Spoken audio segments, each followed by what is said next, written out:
Journalist Katie Couric is warning Democrats they're losing the working class. Let's watch. Yeah, and I also think two things can be true, right? You can think their behavior and their rhetoric is weird, but you can also do a better job of reaching out to disaffected voters who are non-college educated white people. I think non-college educated white men and women in particular who feel left out. And I think Pete is really good at that. And I think he could lean into that more. And I think that there needs to be a greater connection between the working class and the Democratic Party. Because let's face it, Alyssa, the Democrats have kind of lost the working class. And it was never that way during all my years of covering politics. I mean, you had the head of the Teamsters at the RNC. You have people buying into this notion that Republicans care about dinner table issues much more than Democrats. Right. And these narratives, I think, have become too deeply entrenched about liberal college-educated elites who are condescending, probably started with the deplorable comment that Hillary Clinton, I'm sure, regrets saying now. But I feel like they can't just give up on that voting bloc. They need to make a much stronger connection to working men and women, working class men and women. Couric went on to say that acknowledging things like globalization, making manufacturing difficult would go a long way. Couric added that she just wants to see Harris, quote, with a welding hat on, working with regular Joes. So she had me up until that last part because we know the optics of people who are generally seen as part of the political establishment or maybe even corporatists going to slum it with us regular folk usually does not go over super well. But I think she's correct generally that, frankly, both parties need to make efforts to make inroads with working class Americans, particularly the uneducated white working class.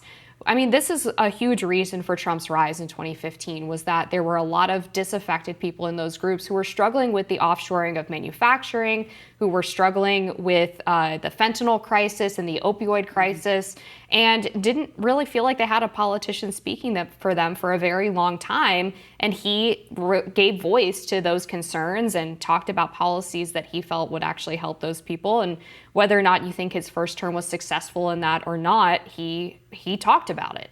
And I think for a lot of people in the Democratic Party, that has been sort of an afterthought for the past decade or two.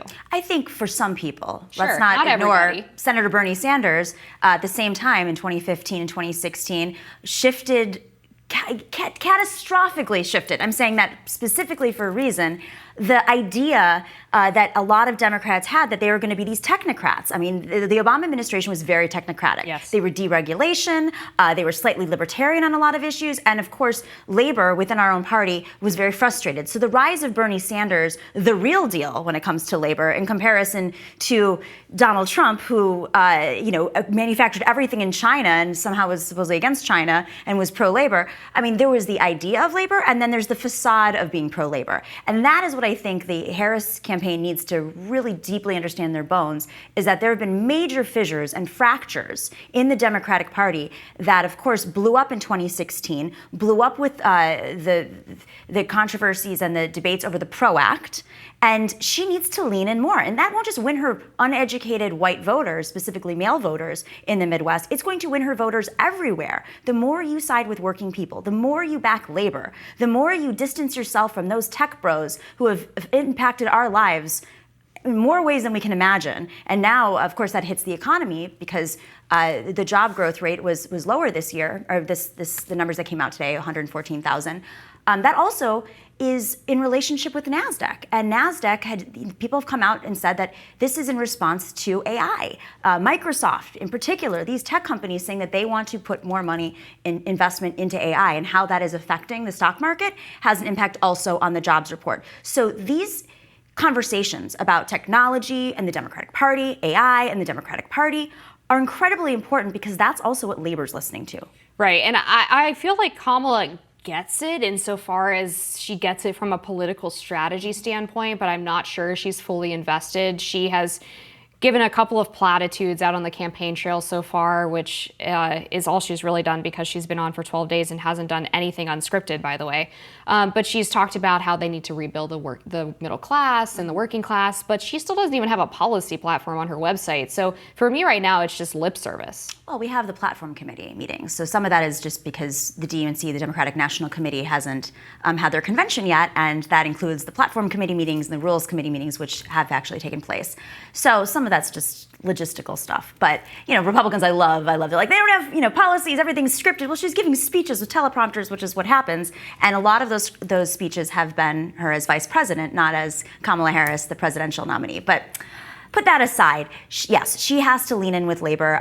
The Teamsters, also much more complicated. He spoke at the RNC last time. The Teamsters do have a history of flip-flopping and playing both sides. They also wanted to appear at the DNC, and that was pushed aside. But the majority of labor, let's not forget, sides with the Democratic Party. The majority of labor, I would say the majority of union bosses side with the Democratic Party. I wouldn't say that the majority of working folks side with the Democratic Party. I would even say the majority of members of labor, whether it's teachers union is the largest union in the country. Public sector is a different conversation, though. I prefer to stay on private sector. Because, of course you do. Well, yeah. The majority of labor is public sector. Yeah, but public sector Thank God, labor unions, of course, they're friends with the Democrats because they've been giving endless giving endless campaign donations for decades, so it's a quid pro quo. Okay, well, same thing with billionaires. They love the Republicans for the same reason. We could play this all day long.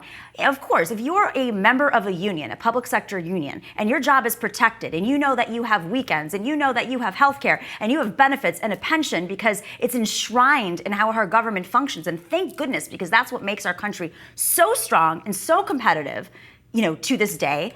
Thank goodness.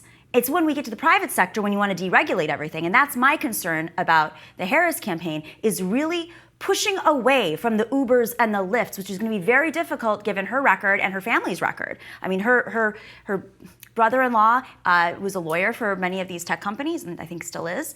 It's going to be a very difficult maneuver for the Harris campaign to step aside from, like you said, those donations. The Democrats have to disentangle. You can't be in bed with big tech and also in bed with labor. It just doesn't work together. So hopefully Tim Walz will fix that. Yeah, well, and you talked a little bit about the economy numbers that just came out for the month of July, and things really don't look great. We saw a 1% increase in the unemployment rate since last July. Mm-hmm. Job growth has slowed pretty significantly. Some economists are suggesting that we could be headed into a recession based on this massive jump. The number of long-term unemployed Americans has increased for the fifth straight month. For any incumbent, whether you count Kamala as an incumbent or not, I think effectively she is. That's not good news, especially when economy and inflation still sticks as the number one issue for voters next to immigration. You're right. It's economy stupid. James Carville's famous line over and over and over again. And of course, Donald Trump is going to say, under his administration, the economy was great. It wasn't. He's going to blame Kamala and say she's not going to be able to rebuild her economy. We know what they're going to say. And that's where Kamala Harris needs to come in and say, we have to do everything we can to protect these jobs.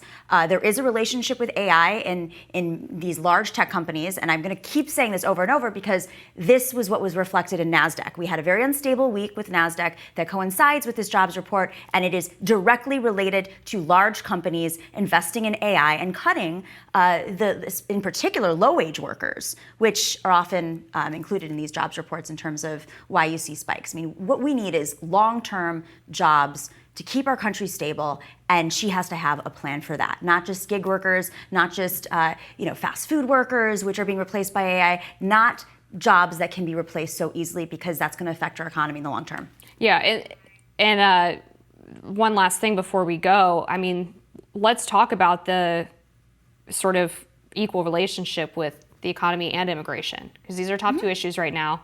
We also see in these jobs report numbers that 1.2 million native-born Americans lost employment, while 1.3 million foreign-born workers found jobs. Now, I don't know the breakdown, obviously, between illegal and legal, or I guess you would say documented versus undocumented illegal immigrants. But I think this creates an additional problem for Kamala's work on the border, because not only is there a national security concern involved here, but there's also an economic concern.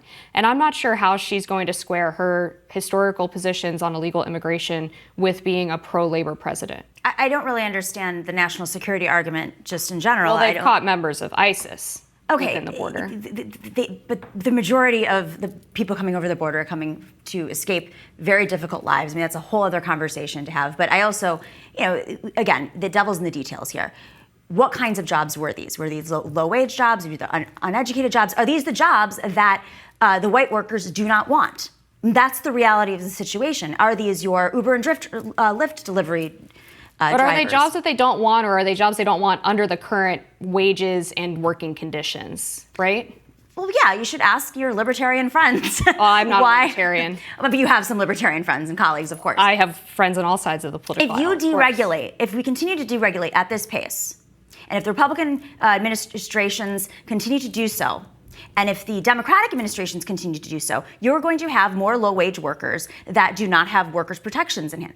If the Republicans really want to be pro-labor, then they have to take on deregulation. That's really what's going to, if you really want to be anti-immigration, then you have to take on deregulation. Because as long as there is a need for people to fill jobs that most Americans do not want, because, I don't know, the cost of living in our country is so expensive, then you are going to have a situation in which documented and undocumented people are taking those jobs. But they're not the jobs, they're not coming for our jobs, as Donald Trump says. They're coming for a better life because many are at risk of being kidnapped, killed. There's political instability in some of these countries. I mean, we know the history of why people come across our border, and it's not an easy history. Nobody wants to leave their home. Nobody wants to trek through mountains and deserts. Nobody wants to deal with coyotes and political violence and cartel violence. Nobody wants to go through that to deliver your to-go order. Yeah, I mean, obviously there's a lot that we could tackle on immigration, but I think we agree on the general principle that it's a good idea to increase labor protections in America and have better jobs with higher wages for American-born workers before outsourcing that work to foreign-born workers, particularly ones who are not even eligible to work in the United States. We're going to have to leave it there. We'll be back with more Rising after this.